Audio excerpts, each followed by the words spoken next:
পালাবো না। কোথায় পালাবো? পালাবো না, প্রয়োজনে ফখরুল সাহেবের বাসায় গিয়ে উঠবো।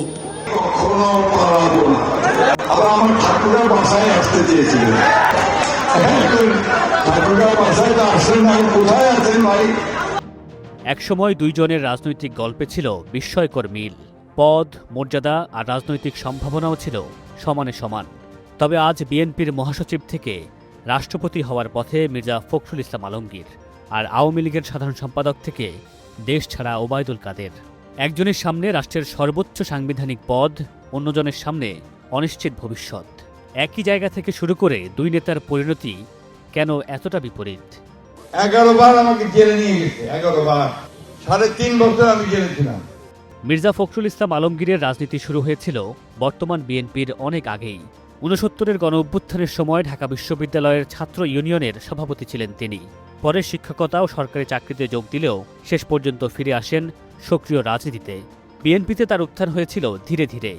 1988 সালে ঠাকুরগাঁও পৌরসভার চেয়ারম্যান, 2009 সালে জাতীয় কাউন্সিলে সিনিয়র যুগ্ম মহাসচিব, 2011 সালে ভারপ্রাপ্ত মহাসচিব আর 2016 সালে পূর্ণ মহাসচিব।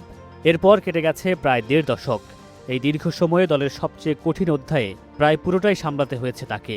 খালেদা জিয়ার কারাবাস, তারেক রহমানের লন্ডনে অবস্থান, নেতাকর্মীদের উপর মামলা, নির্যাতন, নির্বাচন বর্জন, আন্দোলনের ব্যর্থতা, সবকিছুর মধ্যেই সামনে থেকে দলের মুখ হয়েছিলেন মির্জা ফখরুল ইসলাম আলমগীর। আগামীকাল সকাল সন্ধ্যা হরতাল। মির্জা ফখরুলের রাজনীতির বড় একটি অংশ কেটেছে ক্ষমতার বাইরে থেকে। এই সময়ে তিনি গ্রেফতার ও হামলার শিকার হয়েছেন বহুবার। 2013 সালে আন্দোলন ঘিরে মামলায় গ্রেফতার হয়ে কারাগারে যেতে হয়েছে তাকে।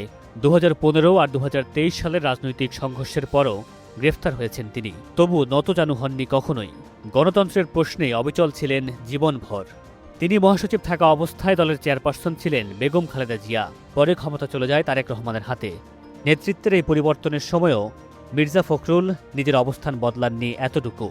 দলের শীর্ষ নেতৃত্বের সিদ্ধান্ত বাস্তবায়ন এবং দলীয় নেতাকর্মীদের মধ্যে সমন্বয়ের দায়িত্ব পালন করেছেন। এই সব কিছুর পরও তার রাজনৈতিক পরিচয় কেবল বিএনপির মধ্যেই সীমাবদ্ধ থাকেনি। একজন পরিচ্ছন্ন রাজনীতিবিদ হিসেবে তার গ্রহণযোগ্যতা আছে সকল রাজনৈতিক দলের কাছে। তাই রাষ্ট্রপতি হিসেবে তার নাম সামনে আসার পর তৈরি হয়নি কোনো প্রশ্ন, বরং সবচেয়ে যোগ্য মানুষটিকে রাষ্ট্রের সর্বোচ্চ সাংবিধানিক পদে দেখতে পাওয়ার সন্তুষ্টি ফুটে উঠেছে সকলের চোখে মুখে। ওবায়দুল কাদের রাষ্ট্রপতি হওয়ার জন্য কি পাগল? রাষ্ট্রপতি পদের যোগ্যতা আমার নেই। অন্যদিকে ওবায়দুল কাদেরের রাজনৈতিক উত্থানও কম নাটকীয় নয়। ছাত্রলীগের রাজনীতি থেকে উঠে আসা ওবায়দুল কাদের জীবনে বহুবার কারাবরণ করেছেন। 1975-এর পর কারাগারে থেকেও ছাত্রলীগের কেন্দ্রীয় সভাপতি নির্বাচিত হয়েছিলেন। 2007 সালে সেনা সমর্থিত তত্ত্বাবধায়ক সরকারের সময়ও গ্রেফতার হয়ে দীর্ঘ সময় কারাগারে ছিলেন তিনি। এরপর আওয়ামী লীগের কেন্দ্রীয় রাজনীতিতে ধীরে ধীরে তার অবস্থান শক্ত হয়। আওয়ামী লীগ ক্ষমতায় আসার পর 2009 সালে তিনি সরকারের গুরুত্বপূর্ণ মন্ত্রী হন।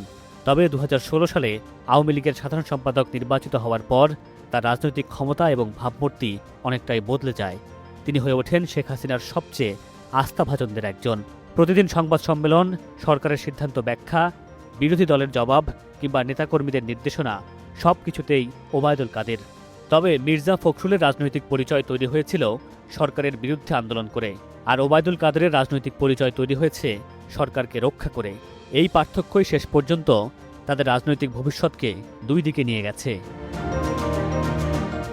2024-এর আন্দোলন ওবায়দুল কাদেরের রাজনৈতিক জীবনের সবচেয়ে গুরুত্বপূর্ণ অধ্যায়গুলোর একটি হয়ে থাকবে। 15 জুলাই তিনি আন্দোলনকারীদের বিরুদ্ধে ছাত্রলীগের অবস্থানের কথা তুলে ধরেন। 18 জুলাই বলেন, পরিস্থিতি রাজপথ থেকে মোকাবেলা করতে হবে।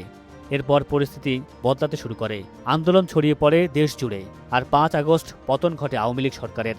এর পরের গল্প শুধুই পতনের। ওবায়দুল কাদের পালিয়ে গিয়ে আশ্রয় নিয়েছেন ভারতে। তার রাজনৈতিক ভবিষ্যৎ এখন কার্যত অনিশ্চিত।